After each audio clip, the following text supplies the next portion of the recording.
right, good day to you. My name is Fred Oakman, and as always with me today is Mr. Jake Peters. We are PS This Is Awesome, a PlayStation podcast. This is episode 168. This is a show where we share our feelings about the current state of PlayStation. But before we get on with the show, I want to invite you all to subscribe to our channel on YouTube, youtube.com/PSThisIsAwesome. Visit us on Twitter at PSThisIsAwesome and Tumblr, psthisisawesome.tumblr.com. If you want to make fun of our trophy lists on the PSN, you can find me at anchorless_81 and Mr. Jake Peters at jakesaw01. And as always, you can write the show at psthisisawesome@gmail.com. But most importantly, don't forget to share the show with your friends and be sure to leave comments and rate the podcast as you see fit. For today's show, we're going to discuss the games we've been playing, new game releases, PlayStation news, and other PlayStation-related things. Closing out the show, we have a track by the band called Common Light with a song called Keystone. So don't forget, if you'd like to have your original music featured on the show, send an MP3 to our email account, again, at psthisisawesome@gmail.com, along with your band name and the title of the song, and we will notify you when and if it goes live. And please, if you're listening to the podcast and not watching this on YouTube, we ask that you head over there to indulge in some of our daily video content. You can find that at youtube.com/psthisisawesome. I posted a new video as part of a new type of video series that I'll be putting out sporadically on the channel called The Takeaway. It's essentially a bunch of in-house game footage we'll be capturing as we play games and present almost kind of like a game review, but no ratings. So we're going to try to do that a little more, not frequently, but we're going to pepper it in throughout the months. You might get a surprise video like that. But right now it's mainly trailer reactions and the podcasts. And then, Jake, I don't know if you noticed, but I've been splicing up sections of our podcasts, PSTIA clips, and we are putting these out as little short, abbreviated conversations that I can pull out of the podcast. So that's been kind of nice, and we've been getting some views on that. But with that all out of the way, Jake, how are you doing? Good, yeah. I've been good today. Today's been a relatively productive day. I did some bunch of work on the bathroom. Well, the bathroom is pretty much done. I just had to do some stuff like hanging towel racks and things like that, which always take way longer than you expect them to. Yeah. Because if you don't take your time, they end up crooked or some shit like that, or they fall off the wall or something. So are you doing like the wall anchors and stuff too for those? Yeah, oh man, I don't know if the listeners have any experience with the modern design for towel racks and hanging them on the wall. But basically there's this little like bracket that you screw into the wall, and then the towel rack like ends goes over that bracket, and then there's a little set screw on the bottom that you turn in to kind of press it into the bracket, right, so that it stays expand on. It to get it in there. Oh, that's one of the most fucking annoying things. Yeah, that sounds they're sounds just really awful. Irritating because you have to use these little Allen keys, and then I'm always dropping it and shit, and like I don't know.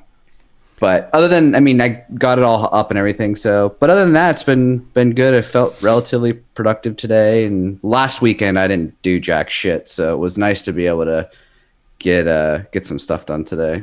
Felt like I felt good for a change. Yeah, it's nice to get up early and get some stuff done. I don't think I did anything very exciting this morning. I went over actually to my folks and got some breakfast. I have a membership at a local comic book store. Not very local. It's like about 45 minutes away, but they're called Books Galore, and I got a call from them yesterday. And what I do is because I live a ways away, and the membership's like 20 some bucks a year, and you can have comics pulled and put in your file. And if you don't come and pay for those comics and pick them up, they get a little nervous because they order extra just because you asked that, hey, I want to make sure I get a copy of this. So my file just gets big and big and big and big. And then over time, I'll get a phone call and it'll be like, hey, are you going to come get your comics? And then I'm like, oh, yeah, I'm sorry, guys. Yeah, I'll be down. So I made that trip today, and I kind of went on a G.I. Joe figure hunt real quick. I swung by the Target up there in Erie and then a few Walgreens. And I just had no luck, didn't find anything. But that was my day, and I came home, and I've been playing a little bit of the Castlevania Collection today, and we can get on with that later here shortly. But short of that, man, yeah, I'm doing well. I've got weird growths on my finger, and I'm concerned about it. It's probably a spider bite or something, but if it doesn't look better, I'm going to go see the doctor probably and make sure I don't get like sepsis or something crazy.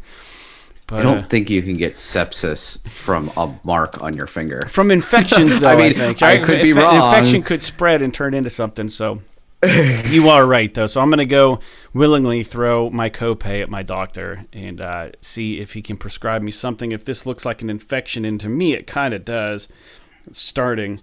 And it's just really weird. I got to take care of my phalanges because of my guitar playing, so we don't want to be cutting any of them off. Whatever it might be, but yeah, so we can get into some games. What are you playing right now, Jake? Anything? So I mean, I'm still playing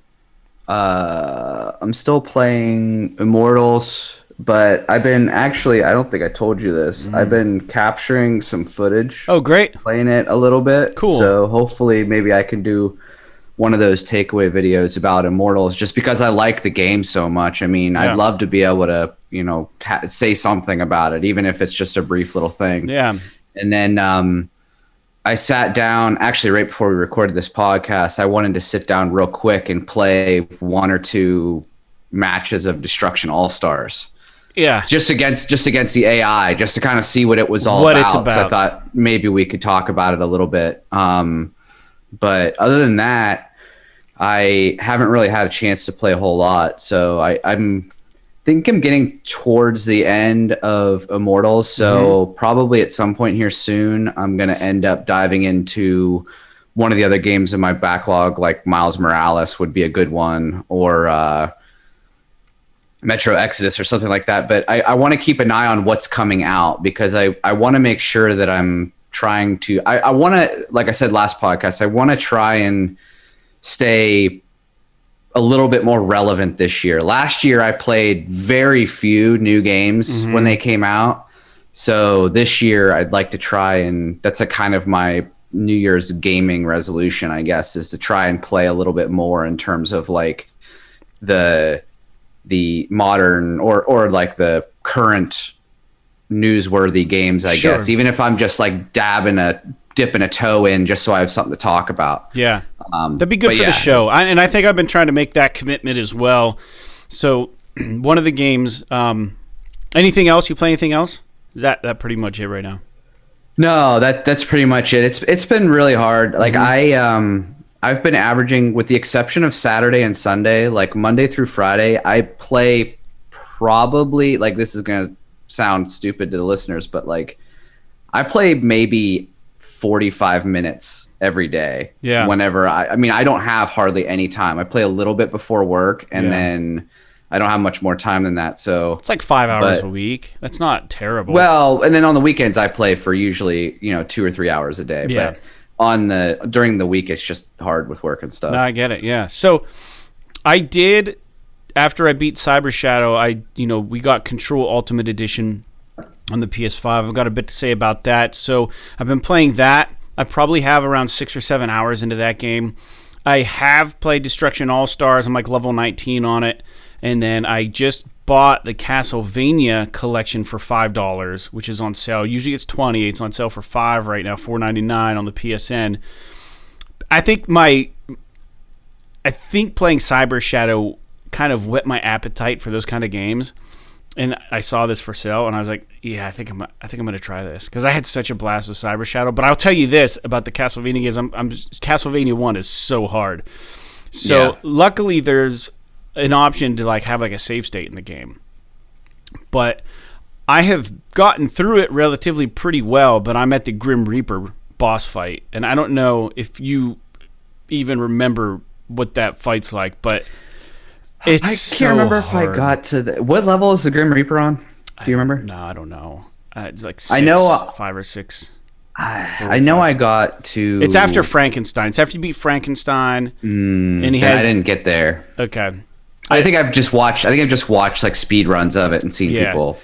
So there's a cheat for the Grim Reaper battle where you can just keep throwing holy water as soon as it spawns, and it just kind of freezes him, and you just and he just dies, right?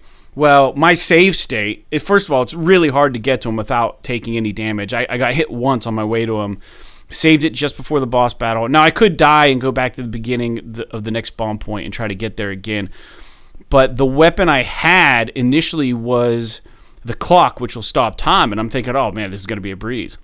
But apparently you can't stop time and have it affect the Grim Reaper. And I don't know if that's a meta thing that they did on purpose, where it's like, you know, the Grim Reaper is a timeless thing. Death is always going to come. You can't stall it. Like, I don't know if that was what they're thinking, but I was like, oh, it's going to be easy. I'll just stop time and get up there and just whip them because I had 100 hearts. Well, that doesn't work. So then I had to backtrack a little bit for my save point. And you can't even save in the regular Castlevania game, so technically I'm already cheating. And I backtracked, and I fought all these like flying Medusa heads, hoping that I'd get a drop of a different weapon. The only weapon I could get to drop was the dagger, which is essentially useless because you throw one every 4 seconds. So it's like, and then and it takes forever. And then this game, when you whip. And I love this game. I remember playing it as a kid. It was all coming back to me, the music, everything. But like when you whip, you swing, and he does this backswing, and then he swings forward. So like it's not super precise, and you have to know when to push it to hit the things in front of you, and jump. And the buttons are reversed. And I think you can change them, but the X button actually is your weapon, and the squares jump. So it's just reversed enough so like it's messed up feeling, but it's exactly how it was on the NES pad. I remember the configuration. So it's coming back, but the Grim Reaper battle, I just probably died 45 times between when you said you're going to grab food and then 15 minutes. Essentially, you walk into this area, and then he spawns up in this corner, and if I get hit 3 times, I'm dead. And you have to hit him 20 times. So he spawns, and then there are 3 or 4 boomerangs that just appear out of nowhere, real close to you, and they just start tracking you. And then like, I don't know if you remember, but the jumping in Castlevania seemed really heavy. And it was like, you know, you don't really get much height. You know, Belmont doesn't get much air. He would not be a good basketball player, but it's like one of those things where you get chased and you can whip and hit the boomerangs, but they come back. And the first 3 or 4, they'll move and they'll pause, and then they'll go, and they'll all track straight towards where you're standing at the time. So you can only imagine if you hit one and the other 2 stay in place, they stay on the move, but then this one will spawn in. So this will go, and it just becomes this fucking shit show that you can't get out of the way of. So I had him down to 3 health, believe it or not, and I died. So I've been playing. I'm gonna beat him tonight. I'm gonna do it. I'll post the video. I don't know, on Twitter or something. I want to say that it might just be that you can't use the clock on any bosses. No, you can though. I think you can use them on the first boss. Oh, really? I think so. It's entirely possible that you're right about the whole not being able to use the clock on the Grim Reaper, but which is a neat idea. It might be one of those things where. I guess I don't know if they thought about this in games 30 years ago, but it used to be like games now. A lot of times, if you have an item like that, which is incredibly powerful, they just like don't. It just doesn't work against like bosses or elite enemies. Yeah, so like, I'm just curious if that's the case with that boss or not. But that'd be something to look up. That game, I played it. I've only played it a couple times, to be honest with you, and.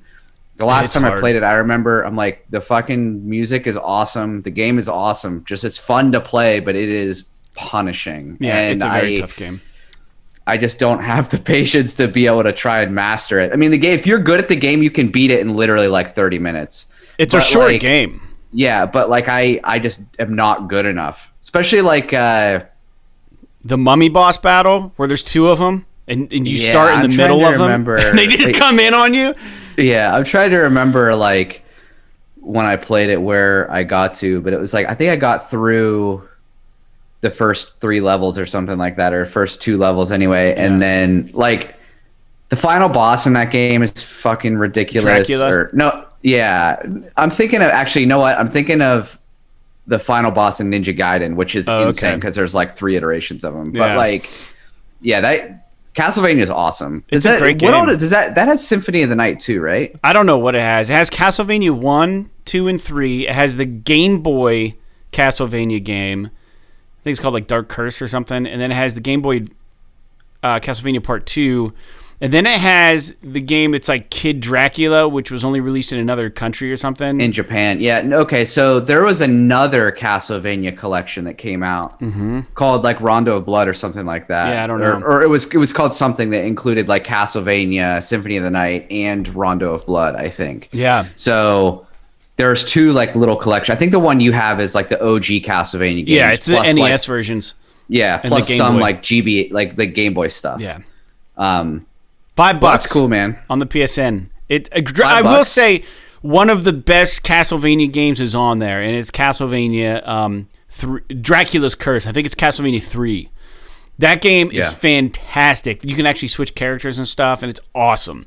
So I'm excited. Did you ever play the Bloodstained Curse of the Moon? So Bloodstained Ritual of the Night was the actual like mainline Bloodstained game that was supposed to be like Symphony of the Night. But he also made smaller like NES style Bloodstained games called Bloodstained Curse of the Moon 1 and 2. Yeah. And they're supposed to be like basically copies of Castlevania 3. So if you really like Castlevania 3, you should check those out because they're new games, but they're meant to be just fantastic. like it. Speaking of which, I still need to finish the Netflix Castlevania animated. I think they have 2 seasons out now. I finished the first one. I'd like to watch them just real close to one another. Usually I'll watch one and then like it'll be like, 2 weeks later I'll put on the next episode and I'll forget what's going on. But they're real short episodes, but they're really cool. So the other thing, Jake, that I did is I did turn on Division 2, downloaded the patch. It runs at 60 frames at 4K. This game looks awesome, and it's smooth as butter now. It's so smooth. It's awesome. And I got the Resident Evil crossover stuff, Raccoon Police, City Police outfit. So I might. Oh, you're talking about the Division 2 PS5 patch? Yeah, or whatever? yeah, it's fantastic. So if you have that game and you want to dive back into it, not you, but well, you of course, but like the listeners mainly, it's definitely worth checking out. I think the reason I stopped playing the Division 2 because I was playing it for a while. Yeah, but then it was like they came out with that new expansion or whatever, and they were, even though I didn't buy it, they required me to download like a fucking 130 gig patch or something, and I was like, fuck this, I'm done. I'm not, because I didn't want to have to wait like 20 hours to download this fucking patch for a game that I'm just kind of breezing through. But yeah, the Division's a good game. I am kind of glad to hear that the PS5 kind of port for, and that's not, I don't know if it's a port or if it's just a patch that takes advantage of the PS5 patch, yeah, but that's it's an update. Yeah, that's cool. It's fantastic. But let's get back to Control real quick, dude. So I've been capturing video for another one of those takeaway videos for this game. Now, this game's, according to the internet, supposed to be about 15 hours to beat. I've been pretty stagnant with this lately, but I'll get it done. But a few quick things about the Control Ultimate Edition. I'm having an okay time with it. I think it's getting better into hour 5 and 6. I also feel very grateful for. I didn't think I would ever like utilize the cards, but I've been using the cards in the Control Ultimate Edition. It's for PS5, and I think part of the mystique of this game is the traversal of this location called like the oldest house.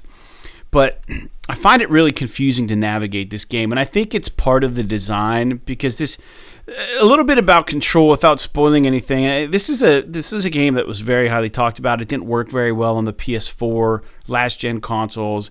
It was real clunky. It would get caught up, and there'd be a lot of choppiness, and textures would pop and pop out. It's a very system demanding game.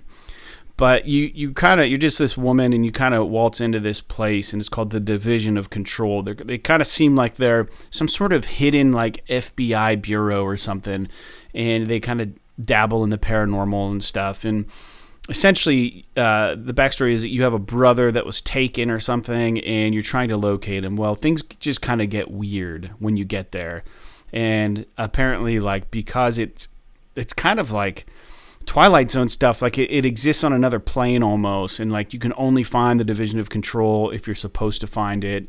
And I don't know the whole story, but there's something in my characters like communicating with something. Something is like some sort of aura is communicating with her, and you go around and you can.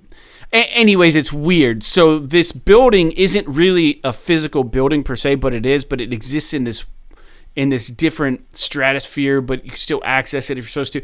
So like the rooms can change and the doors can take. So it's a pain in the ass to navigate, and there are a lot of fast travels, but it doesn't really tell you exactly where to go to kind of give you a hint. But if you use the PlayStation 5 cards, you can go right to it and say, okay, this is what I'm trying to do. And it pulls up a mini video and it's like, first, go to the blah, blah, blah, blah, blah elevator, take a left. And it's like, tells you exactly where you need to go to progress the story. And I can't say how appreciative I am of that because before I realized that, I was just spending so much time walking around this gigantic the building. It's called the oldest house or something like that, and it was driving me crazy. But anyways, I think that was part of the developer's intent, but I got really frustrated, so I'm relying heavily on the cards.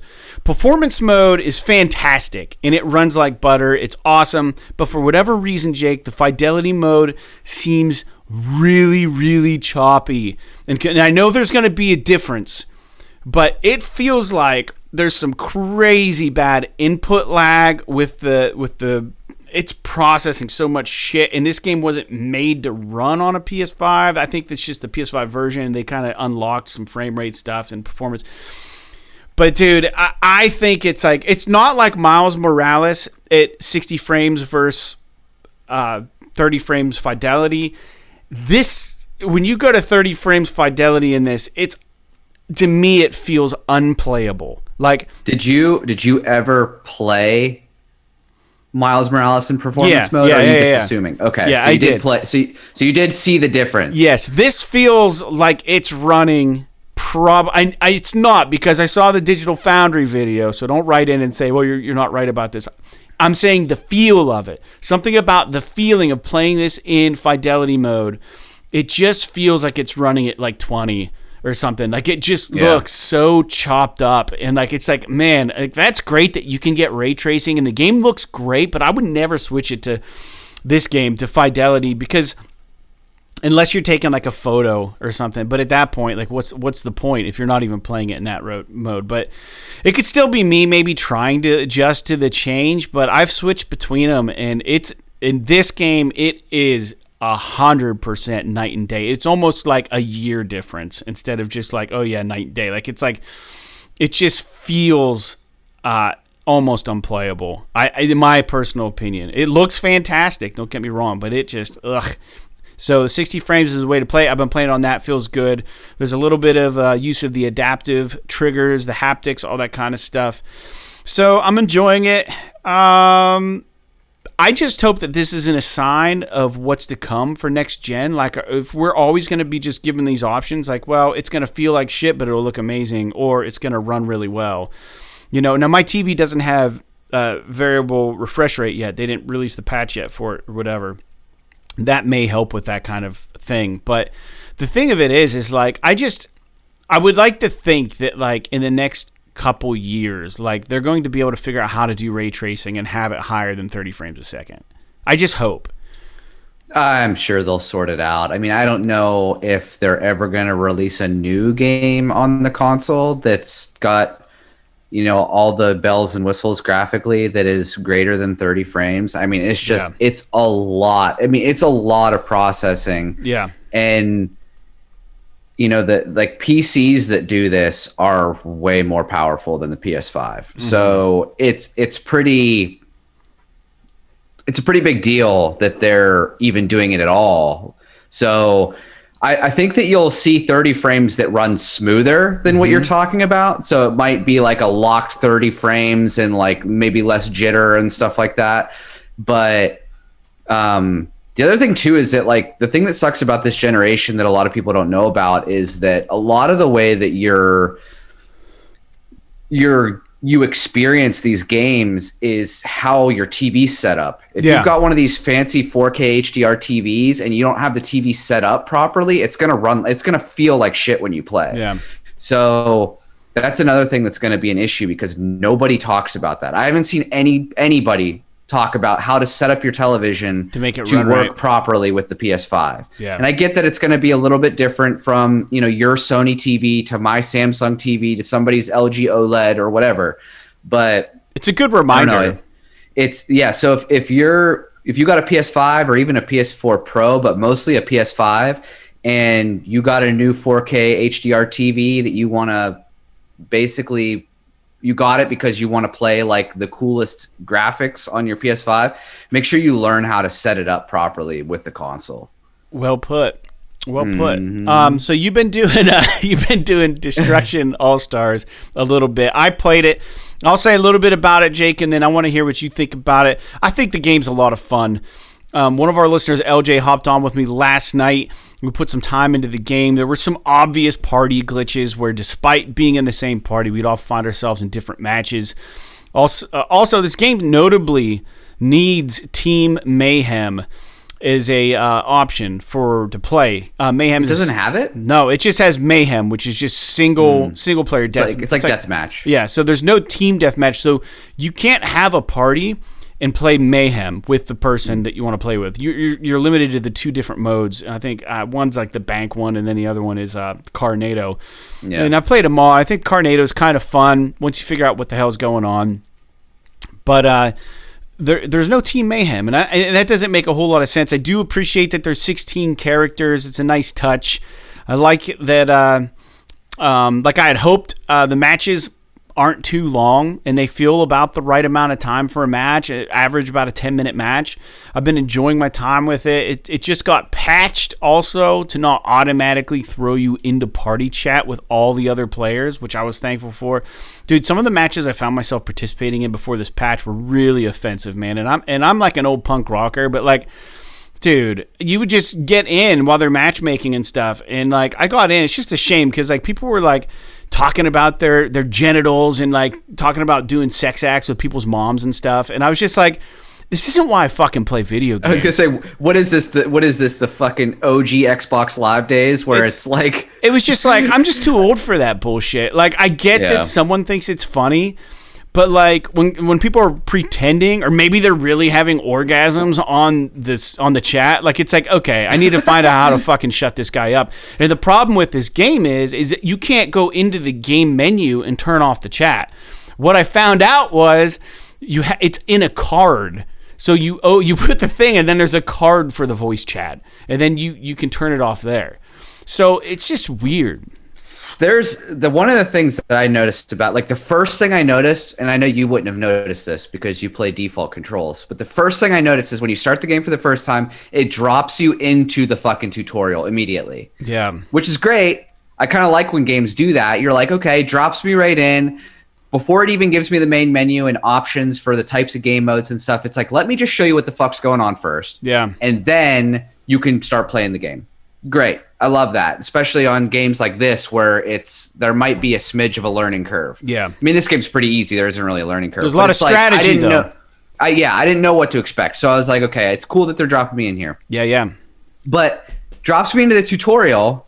You press the start button. You do not have access to the main options menu. It's literally just a button map of the controls, and that's it. Here you go. So in order for me to switch to inverted camera controls, which is what I play with, I literally had to exit the tutorial, get to the main menu, and then in the main menu, the options menu from the main menu has all of the shit, like the graphics, the sound, the controls, the inversion, the button mapping, like all that stuff.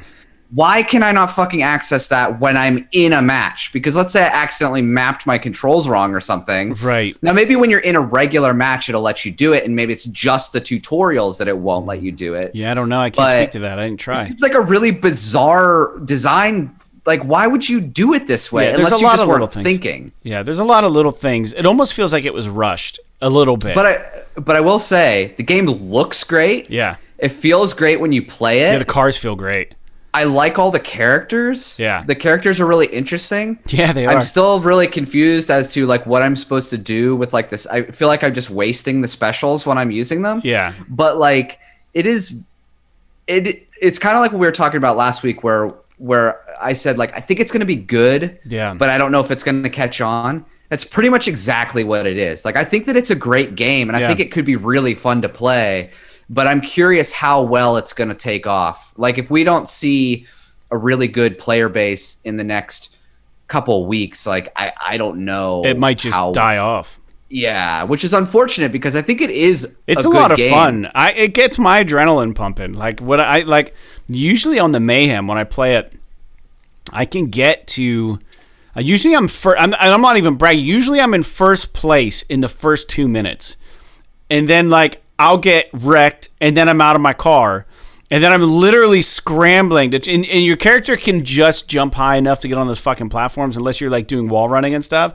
So, like, you're trying to jump and grab these cars, and other people are taking them, and you're just like, oh, my God. So, like, the more time you're out of your car, the more people can get ahead of you because, like, you can't cause damage. It's way harder. So, my average on the Mayhem is, like, rank 6 or 7.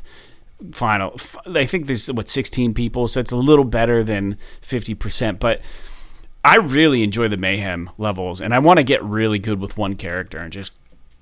Yeah, I know the first match I played, I was like rank fucking 14 or something like that because I didn't know what the hell I was doing. I was literally just running around like trying to hit things. I didn't even know what the controls were. I just kind of guessed because it's a car game. And then the second match, I did a lot better. I think I was rank 3. Oh, nice. But it's challenging. Like it's kind of like Rocket League in that it's challenging to drive a vehicle in an aggressively like demo derby-ish fashion. Yeah. Because cars are flying all over the place, and you're trying to like head them off and hit them and judge how they're going to go and how they're going to react. Lead them and stuff. They do give you these like that like you could use the right stick to kind of bash back boost and forth a little and bit forward or whatever, which does help. But it is challenging. One thing that I think this game really needs that I don't understand why it's not in there is a fucking double jump. Like, don't you think this game it's like perfect for a double jump? Well, here's the thing. So you know how like your car has a special maneuver and your hero has a special maneuver. Mm-hmm. When you use your breaker for your hero, you can double jump. But only when the breaker's active, which is like your L1 button. So they've roped it into that, which is a weird decision, but it doesn't seem like it's a benefit. Like, does it seem like a benefit to you? You can get to the platforms easier. I guess, but you can reach all the platforms with a single jump. It's just you have to time them. You have to time them better, right? When you have single jump. Yeah. But I don't know. It's just one of those games where it's fast paced. It's really cartoony. You're like jumping and stuff. Mm-hmm. You're like doing all this wall running shit. Like to me, it should be standard double jump across the board. Everybody can do double jump all the time. And then maybe when you're in your breaker, you could do things like dash in the air or something like that. Yeah. You know what I mean? Like something a little bit more jazzy than just a basic double jump, which helps you traverse the level. Mm-hmm.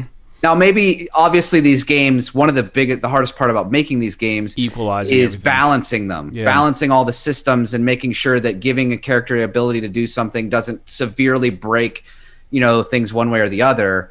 But I really think that, just having a standard double jump and then something a little bit more crazy in the breaker mode would be cool, especially if like each character had their own unique sort of navigation thing that they could do in their breaker mode. Like maybe one person can do like a dash in the air, maybe one person can do a triple jump, maybe one person can do like a short range teleport or something like that, some sort of special air move. Yeah, so they could like go like teleport through a vehicle that's trying to hit them, like or blinking and like Dishonored or something. Yeah, like I think that like now, granted, this game is in its infancy, so if it catches on, I'm hoping that they'll patch it and they'll kind of like improve on all this stuff. Mm-hmm. But I think that It's got a really good foundation. Yeah, I just hope there's enough there to keep people in. Yeah, I'm happy with what I've played so far, and it's a great game to jump in and out of real quick. So like if you just want to kill 20 minutes, it's fun to jump in, try a couple missions, get some XP or whatever, customize your character, whatever. So that's cool. But let's get on with the news here a little bit. Jake, Resident Evil Village is shaping up to be longer than the previous Resident Evil 7 game. This news comes from Peter Fabiano, the game's producer. Additionally, the game seems to be taking advantage of next-gen hardware, and it should be removing load times. So that's kind of exciting. I didn't really think Resident Evil was exceptionally short, though. But then again, I did play it in VR, so it probably felt longer. I'm guessing if I had to, put money on it, it would probably sub 10 hours, I'm guessing. Mm-hmm. So maybe they're trying to reach for a 15, 20 hour experience. Now, it always takes me way longer to play games because I look in every single nook and cranny and wander around and look at shit, and I'm very bad at puzzles, so it takes me forever to solve a lot of these Resident Evil puzzles. But this is one of those things where I'm not super thrilled about it, but I'm not necessarily bummed either, because to me it's I don't want a fucking 25-hour Resident Evil experience. No, my nerves can't take it. I am cool with an 8-hour Resident Evil campaign. Yeah, me too. But I don't know what they mean by longer, right? It could be that it's a several hours, 10 to 15-hour experience, or it could be that they're gonna pull a fucking Last of Us Part 2 and it'll be 40 hours long, and I'm gonna die in the process. I honestly felt like Resident Evil 7 was longer than it needed to be, especially with the end. Remember how it got really weird in the end? Yeah, where you go to that boat, the ship. No and stuff. Spoilers, but it's weird. It wasn't necessary to have all that. Maybe it was. Anyway, so that's news this week. Blizzard indicated to the world that we should not and will not be getting either Overwatch 2 or Diablo 4 this year in 2021. Any disappointments to this news, Jake? I know you're a big Diablo fan. As soon as they announced Diablo 4 last year and they brought gameplay footage out, and I was like, oh, that looks great. But immediately I was like, it'll be three years before we see this. Yeah. Because Diablo, even when they announced Diablo 3 and, before that StarCraft 2, it was every bit of 2 years after they announced it before it came out. Yeah. So in Diablo 3... StarCraft, thank you. I couldn't remember what the hell that game was called. I talked about it on a trailer reaction. Go ahead, sorry. Well, Diablo 3, and even when Diablo 3 came out, it was broken when it first came out. I mean, you could play it. I played it all the way through, and it was fine. But compared to what it is today, it was just a shell of itself. Kind of like, maybe not quite as bad as the Final Fantasy XIV thing, but it was pretty bad at launch in terms of the way that the systems were balanced, and they had this fucking real money auction thing, which was an interesting idea, but bizarre. But StarCraft 2, I think, had a little bit of a better launch. But I am excited. I don't give a shit about Overwatch, but I am super excited about Diablo 4 because Diablo 3. I mean, I love all the Diablo games, to be honest with you. Yeah. But I just I knew as soon as they announced the trailer or showed the trailer last year that it was probably going to be 2022. I'm guessing maybe the end of 2022 when it comes out. So yeah. We'll see. But I'm not really hankering for it either because I put so much time into Diablo 3. When we talked was it last week we talked about our longest played games or whatever? It might have been the week before. Maybe the week before that. Yeah. But Diablo 3, I think, was my number one, which was at fucking 400 hours or some shit like that. Yeah. And so I'm not, as much as I love Diablo, I know that when it comes out, I'm going to have a lot of time into it. So I'm not super anxious for it to come out, mostly because I got a lot of other stuff to play before then. Yeah. I mean, my year, no games could come out the rest of this year, and I'd have games to play until the end of December. I'm almost positive on that. Yeah. Well, yeah, I wanted to get your take on that because I knew you were such a big Diablo fan, and you and I actually got into Diablo 3 a little bit for a while, but we never really made it too far. I still haven't leveled a necromancer all the way, which is the expansion class that they came out with. Yeah, which is a throwback to Diablo 2. Well, maybe we'll jump in together or something. Yeah, I think I only got to level 20 maybe with the Necromancer, which is weird because I platinumed that game. I mean, I love it, but I think when you and I were playing it, and then I didn't want to play without you, and then it kind of fell off. Same thing that happened with Destiny 2. We got to jump back into that. Destiny 2 is fun. I'd like to get back into it and finish those 3 campaigns. All right, well, the Prince of Persia Sands of Time remake was supposed to be coming out relatively soon, but it has also been I shouldn't say also, but it is now indefinitely on hiatus per an update from the team behind the remake, indicating that the remake will require more time to ensure it feels fresh while remaining faithful to the original. So anybody who is looking forward to this Prince of Persia Sands of Time remake, sorry, who knows what's going to happen with that. It could be developmental hell. It could just be that they're going to take the time and make it what the fans want. I have no idea, but I thought the release date was coming relatively soon. It's almost like, crap, we forgot. I was going to say, we just talked about it on the show, like it was getting ready to come out or something like that. Yeah, and now they're like, oh no, now we got to dump a lot of time into this, so we don't know when it's coming out. So it's almost like they forgot that they were making the game or something. I'm sure that's not what happened, but I thought it was an interesting little news point.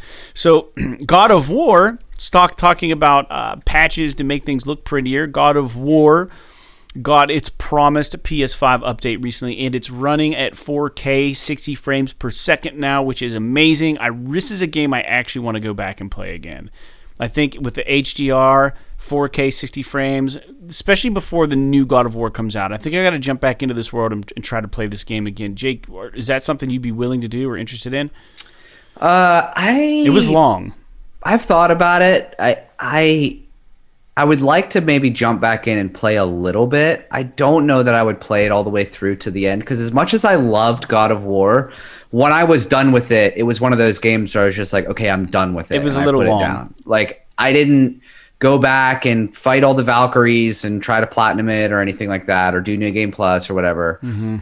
But it's one of those games where like the combat is really, it takes some skill. So I didn't really want to like jump back in and have to relearn the combat, kind of like I had to with The Witcher and all this stuff.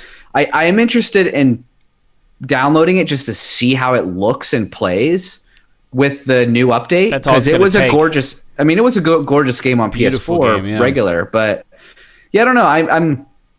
I'm always interested in doing these things.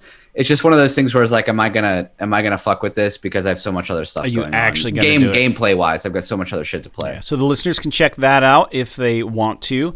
So there was also this other weird news story. I sent you a text about it, and I'm not even entirely sure what it means, but it seems very important and very relative to what we do here in the podcast. Maybe, Jake, you can shed a little light on it. But there's a company called Kadokawa, and I'd never heard of them until news started breaking about this, but they recently embraced Sony in a partnership. So according to a Push Square article, this will, quote, help enhance IP development rollout in the game domain, enhance rollout the animation domain, and effectively use platforms and involve cooperative initiates. It should be initiatives, I think. But anyways, end quote. Sony now has 1.93% ownership of this company.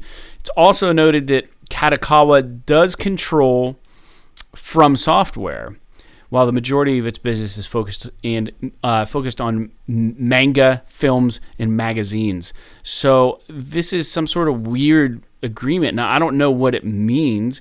I think Sony owns a lot of anime stuff, but there's some sort of thing going on, and From Software is thrown into the mix somehow. And I don't know. It's weird. Sony's been really driving a lot of they've been purchasing a lot of stuff. Like, I think they purchased Crunchyroll, or they're talking about purchasing Crunchyroll. Mm-hmm. They own Funimation now, I think, which is a huge anime house. Yeah. And now they're purchasing a partial stake in this company, which, 1.9% may not sound a lot, but this is probably like millions and millions and millions and millions of dollars. It'd be like owning not exactly, but like owning like 1% of Apple or Amazon or something crazy like that. I'm sure it's not that. No. Large, it's not a comparison, but but it kind of makes sense a little bit because they can have a say in what From Software does without having to purchase From Software outright. Yeah. Because From Software has historically been willing to work with Sony in terms of exclusives and just general console content and things like that. So it's interesting. I don't know how much it's going to matter. I think that at the very least it might inform some future decisions on maybe some future From Software exclusives like Bloodborne 2 or maybe a new IP or something like that. But I don't know that it's going to have it's going to, generate a huge amount of gravity for like the average gamer. I don't know that it's really going to make that big. I don't know how relevant it is. I mean, it is related to what we talk about. I just want to throw it on the show. So Jake, this is also really, really big news here. And I think you know what I'm going to throw at you. And I'm actually really excited for this. So, big news hit recently is BioWare released the Mass Effect Legendary Edition trailer. It'll feature Mass Effect, Mass Effect 2, Mass Effect 3. Though despite its addition of 40 slices of downloadable content, it will not include the Pinnacle Station expansion. The reason being that the original data from that was actually really corrupted. And they came out and said it was going to take them another 6 months to get that rendered and ready for this game release. So they said, unfortunately, they just couldn't do it. But this is set to release in May, but it's not going to include any multiplayer. But I don't think that even really matters. I don't think people play Mass Effect for the multiplayer. Now, this is what's so awesome. This is why I'm excited. I've not played a single Mass Effect game. So now I can get into this like HD, awesome world. All this stuff's going to be ramped up, remastered, and it's going to be an awesome experience, I think, at this point for me. Hopefully the game doesn't seem aged to you because, games like this, this game was made, these games were made years and years ago. So they may seem kind of antiquated to you in terms of their mechanics. Yeah. But I maintain that Mass Effect 2, in my opinion, is one of the greatest games ever made. Number 2. In terms of number 2, yeah. The first Mass Effect, I couldn't finish it. It was too... Really? Yeah, I didn't really care for it all that much. But Mass Effect 2 is fucking awesome. And Mass Effect 3 is kind of like an extension of that. Yeah. But there was obviously a lot of listeners, if you've been in PlayStation or in gaming for more than, the last 5 years, you probably remember the controversy of Mass Effect 3. And now, was that Andromeda? No. Which one's Andromeda?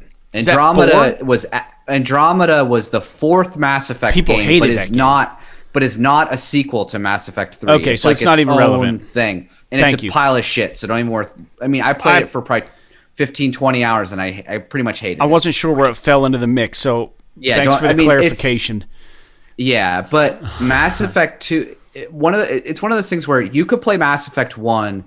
But Mass Effect 1 is more of like an old school, like hardcore RPG. All right. You have to, all the characters in your party, you have to level them all up manually. You have to apply all of their character points manually. Whereas like starting in Mass Effect 2, they gave you the options to play it more like an action game or more like an RPG where it's like, if you choose to play it like an action game, it'll auto level all of your characters, assign the points and what the default is for all of them and stuff. And you don't have to worry about spending time tweaking all your character points and what skills they should have and all that crap. Yeah. Or you could play it in true RPG mode where you do everything manually. And then they have a middle mode where it's like a combination of the two, which is where I played it, where it's like, oh, for Shepard, because he's my main dude, I went in and I manually did all of his points and skills and everything. But for all of my party members, I auto leveled them because I didn't want to have to go through and do all of the thinking about leveling up all of the characters that you have. Because once you get once you get all of the characters in your party, you've got like 6 or 8 characters that you have to maintain leveling on. And that might not sound like a lot, but for me, it was too much. So I didn't want to fuck with it. Yeah. But Mass Effect 2 was absolutely awesome. Mass Effect 3, in my opinion, was very good. The ending was kind of meh, but I don't think it deserved all the shit that it got when it launched. Okay. But yeah, if I go back and I replay the Mass Effect games, I probably will just skip 1 again. I might play with it a little bit. Yeah, it's like I said, it's just compared to. But what if they mess with it a little bit to make it a little more like Mass Effect 2, where you have an option to play? If they do that, then yeah, I might consider doing that. Because looking at the graphics, dude, it looks awesome. The first Mass Effect, I remember playing it and be like, "This is wild," because it was the first game I ever played with film grain. I don't know if you've ever now it's so common. But the original Mass Effect was the first game I ever played with film grain, and I played it on PC. And I was like, "Oh, this is really cool." And then like I was playing it, and I kind of was getting into it, and then I just kind of got tired of the systems. But I probably would be willing to dabble back into it, but especially because with the collection, I'm assuming it will let you transfer your save from 1 to 2 to 3. Because originally you could, like if you played 2 on PS3, carry over your stuff. You could carry your save over to Mass Effect 3. I'm sure it'll work that way. It would have to work that way.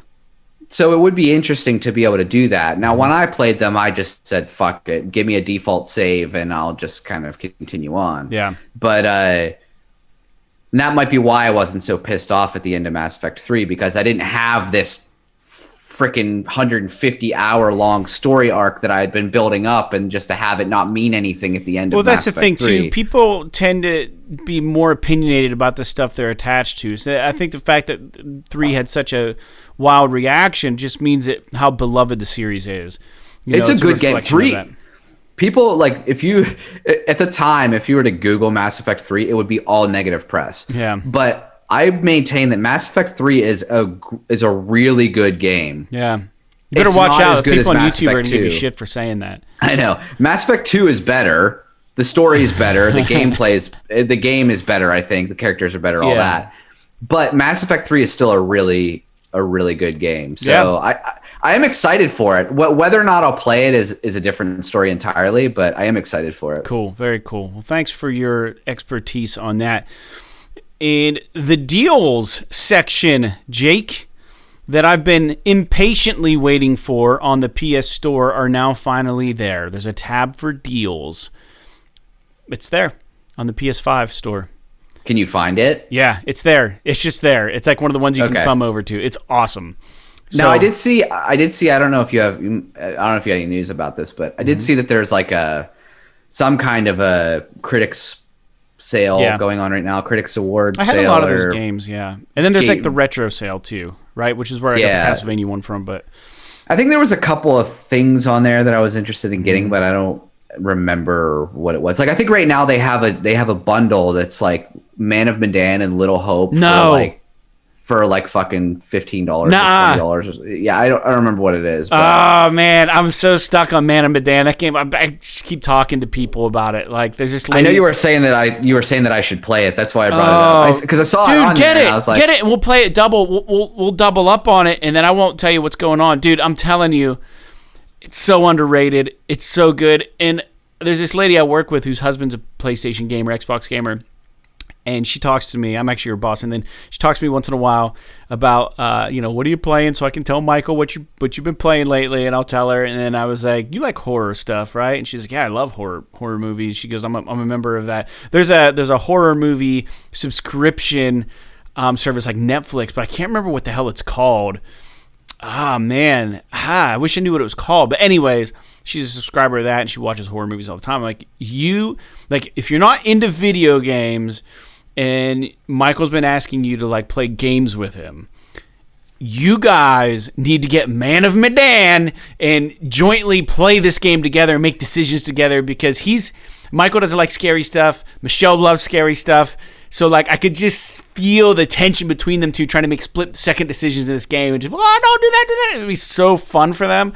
So, I honestly think you should have pushed them to Until Dawn first. Yeah, maybe. But just because that's a little more game-like though. I haven't played Man of Medan. Yeah, Man of Medan's amazing. So if that's on there, if the Little Hope, I think is like $30 or $25. So if I can get the package for $20, for $15. Even. I don't know if it's that cheap. It might be both of them for $30. God, but maybe Little Hope will then be on sale on its own. I think it is. I think it is actually. I think it's on sale for like you got like me $20 so or stoked. 15 Have you seen bucks the or trailer something. for Little Hope? Man, there's like little girls like dancing around fires out in the woods, like dressed in like white weird stuff, and there's like satanic cult stuff and crosses and like dead pigs and like, dude, it looks so good. I don't know, it just looks awesome. Okay, so the deal section is back. PlayStation.blog posted the top PSN downloads for January. And I'm just going to list the top 10 and see if any of these surprise us, Jake. I have this on my notes. This isn't something we normally do, and it's not something they normally post. So this doesn't mean that they were necessarily sales, I don't think. These are just the top downloads. It's weird the way they worded it. So the first one, number 1, Call of Duty Black Ops Cold War. Number 2, Hitman 3. Number 3, Marvel Spider-Man Miles Morales. Number 4, Madden NFL 21. Number 5, NBA 2K 21. Number 5 or 6, I don't know where I'm at. Assassin's Creed Valhalla. 7 is FIFA 21. 8 is Demon's Souls. 9 is Mortal Kombat 11. And 10 is Tom Clancy's Rainbow Six Siege, which is weird. It's cool to see Hitman Doing so up well. there at number 2, Hitman 3. Yeah, that game I mean, dropped. I've never played any of the new Hitman games, but I'm a fan of the franchise as a whole. So, Yeah. and I'm glad to see that IO is killing it with the Hitman stuff. Yeah, and they're also working on a Bond game, so that's kind of exciting. So here's the thing: we don't normally have a lot of listener feedback and listener commentary, but as our audience is growing, we are getting comments on some of the shit we post on YouTube. So somebody had to write in and try to make it seem like we don't know what we're talking about, and it's fine. You know, it is what it is, but they were like, infancy bug? What the? We were talking about issues with the PlayStation 5 and how both Jake and I's PlayStation 5 have shut off and can't be turned on with the controller and need to be turned on with the power button. By infancy bug, Jake, now correct me if I'm wrong, I believe what you're referring to is just essentially a bug with the firmware or a bug with the system in some way that's affecting it that just hasn't been addressed yet. That's all you mean by that. You're not talking about shingles or whatever the hell, you know, the croup cough or chicken pox. No, I'm talking about, so usually when you're referring to like an infancy bug or an infancy failure, what they mean is like for hardware in terms of consoles. You remember back the Xbox 360, there was the whole red ring of death thing where you had a bunch of Xbox 360s that were dying within the first 6 months to a year of them being on the market. And it was when they were first produced and the first version of them got out. So what they do is they call that an infancy failure, which means that in the infancy of the life of this console, there is a known failure within the unit. And an infancy bug is the same thing, but just like a bug in the firmware or a bug in the way that the system works. And it's something, you know, that is going to probably be ironed out as the system matures. It maybe doesn't affect every unit, but somehow is affecting one out of every how many. Now, if it's affecting both yours and I's, we both have it. It's surely not just you and me. We both got our PlayStation 5s from different stores. But so there was that, and then the same person wrote in, and I just feel like we need to just talk about it real quick because we don't usually have feedback. The same person was kind of like, fixed a PlayStation 5 in a few days. Like, come on. Yeah, right. Yeah, I don't believe it. Like that kind of thing. It's like, well, here's the deal. So you're kind of right. I was speaking generally. So usually when you send in something to get fixed, you're usually talking multiple weeks to get it back, right? If you're sending something big like that, usually on a scale that Sony is, it's going to take a while. So I wasn't factoring in the time it took for my friend to mail it and have it get to the factory. I'm talking, it's in the factory, they've got it, how long it takes for them to fix it and ship it back out to them. It didn't take long. It was like literally within probably 5 days.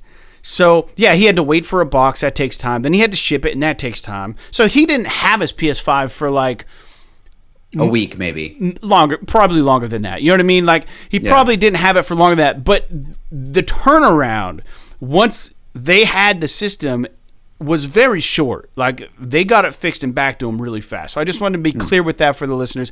I wasn't saying that he had a broken PS5 And 3 days later, it was out and back to him. Like, no, clearly that didn't happen. So anyways, moving on. Upcoming PS5 games per Push Square. And this is weird because some of these are games that are already released. So I don't know if I have an old list here or not. I think I might, Jake. And you might want to jump on Push Square real quick. So I have a million windows open and see if there's a new list of upcoming PlayStation 5 games. That's where we get a lot of our content for the show. But I have Control. We know that came out. Destruction All-Stars. YS9. East, I think is what they call it. Monstrum Nox. Habroxia 2, which actually is coming out soon, or is out now. That's actually the only Vita release. And it's also PS4. Haven for PS4. Spice and Wolf VR2 for PS4. Werewolf, The Apocalypse, Earthblood, PS5, PS4. We talked about this last show because I did a reaction to it. Arrog, we talked about this last show because we looked at the trailer. It looked really cool. It was all that hand-drawn stuff. But this one I think is new. Elemental Knights R for PS4. Glittering Sword for PS4. How to Take Off Your Mask remastered PS4, which sounds strangely political, or not political, but like relevant to the situation but that we're in with COVID, but I don't think it has anything to do with COVID. How to Take Off Your Mask remastered. That's such a weird title to come out right now. Roomba First Blood, which is really weird. The Neo Collection on PS5 and Valentine Candy Break. No idea what that is. So those are the games. Jake, I don't know if you're seeing anything else on the website that they have out as far as new games coming out, but the list that I saw. I don't think so. Yeah. It's weird that some of them are duplicates, and I don't know why they do that. And again, Sony quit posting the drop, so it's not easy to get these titles like it used to be, and it's kind of a shame actually. I hope that they bring the drop back. I thought that they were bringing it back, but anytime I've gone to the PS blog, it just hasn't been on there. So we've been skimming these off of the Push Square site. We've been very vocal about how we use them for news topics and whatnot. But Jake, I think that about wraps our show up. We're pushing an hour already, and I think it was a good show. Do you have anything else you'd like to talk about before next week? No, I don't think so. Cool. It's cold as shit out here. It is. We're in Pennsylvania, and it was like 14 degrees when I woke up. Bizarro. I think next weekend, I saw over the course of the next week, it's supposed to get down to like negative temperatures at night, which is fucking great for those of us who have to get up and get stoke our car. The fire. No, I'm just kidding. In the middle of the night, you got to throw cool in the stove. I mean, you realize how much heating costs whenever you live in a place like this, not to mention having to get out, and if you don't have a garage, having to get out and clean your car off or warm it up in the morning and stuff. Change your schedule a little bit because of it. No, I don't think I have anything else here. I'm gonna. I'd like to. Like I mentioned, I was taking some footage, and you and I have to talk after the show or something about how to get that kind of squared away. But I would like to, help contribute. I don't necessarily have the time to do as much as you do in terms of like the video content, but I would like to contribute where I can, when I can, so that I can be on the channel as well. Yeah, other than just this podcast, obviously. Yeah, that'd be great. And the clips. Yeah. All right. Yeah, we'll talk after this. But as always, the music at the end of the show will maybe be possibly excluded from our YouTube channel for copyright reasons. We might get a copyright warning on it. If so, we will clip it out. But if it's there, just so you don't forget, if it's not there, you can download and or stream this episode as well as others on your preferred podcasting platform. Did you know? Sorry, I didn't mean to interrupt. No, go ahead. Did you know? I was watching a video about. So occasionally I'll watch. Have you ever heard of the guy named Rick Beato? Yeah, I watched that. Did you watch the copyright strike thing? Yeah. I was like, holy fuck! Like, they can literally just shut down your YouTube channel if you've got more than 3 of these things. Yeah. Just for like playing shit on there. Well, so, the ones that I get don't give us a strike. It's just Yeah, it's just like take it out of your video, right? Or you can leave it in and not monetize it. Right. Well, or the money goes to the artist or whatever. I just take it out. Like, I don't think that we're ever going to experience that because most of the stuff that we're doing is local, original, Friends, or artists that give us their songs. Yeah. Yeah, we're not posting shit like he got in trouble for doing the Cars video. It's like we're not going to post stuff from like AC/DC on our channel, but like it's it's really interesting. Yeah, it's weird. Just a little backstory. Rick Beato, he's a very well-known musician. He's super knowledgeable. Jake and I are both musicians, and he has this YouTube channel, and he has this series called "What Makes This Song Great." If you guys are interested, and he'll run through the song, and he'll play the parts, or he'll drum a part, and he'll be like, "Now here's why this is so cool," and he'll get into the theory behind it, and you're like, "Wow, yeah." He has a really cool way of making something seemingly simple sound really, really intentionally confusing and intricate and awesome. So on the theory end of stuff, and he's also a producer. He has a really nice studio, but he has done hundreds and hundreds of these, and he's done videos for Metallica and all these different bands, and he's only ever gotten 2 strikes or 3 strikes now, but he had to fight them, and he fought them in a really interesting way, and he posted a video about how he fought YouTube's copyright strikes, and it was really interesting. But so that being said, you may or may not hear this next song, and I hope that you do.